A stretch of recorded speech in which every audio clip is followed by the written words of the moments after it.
Sir, आपने अमित शाह जी का जिक्र किया, उनको ट्रबल शूटर के नाम से भी जाना जाता है, प्रधानमंत्री के ट्रबल शूटर भी हैं। तो आपको क्या लगता है कि गृह मंत्री अमित शाह का 2025 का आभामंडल कैसा रहने वाला है? और साथ में सर सबसे बड़ी चुनौती मणिपुर सामने खड़ा है, उसके साथ छत्तीसगढ़ का जिक्र करें, मिजोरम का जिक्र करें, तो आपको लगता है कि 2025 में अमित शाह कंट्रोल कर पाएंगे उग्रवादियों को, या वहाँ पर जिस तरह की स्थिति है उसको कंट्रोल कर पाएंगे?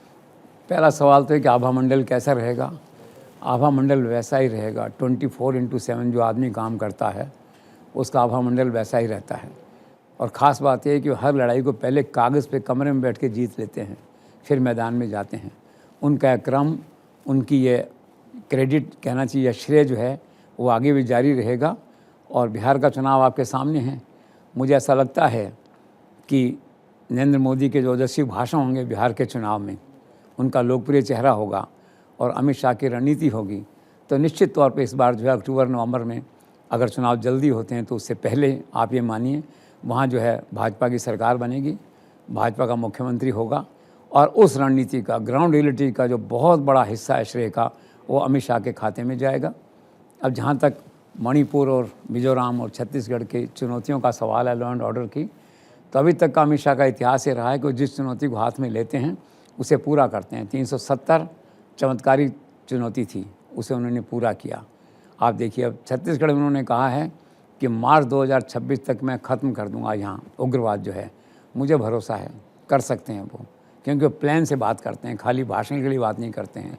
रही बात मणिपुर मिजोरम की, तो एज ए स्ट्रैटेजी उन्होंने 2 आर्मी से जुड़े लोगों को वहाँ लगा दिया है, आर्मी और होम डिपार्टमेंट से जुड़े हुए।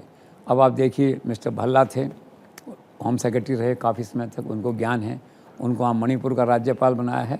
और एक्स आर्मी चीफ जो वीके सिंह हैं, उनको मिजोरम का राज्यपाल बनाया है।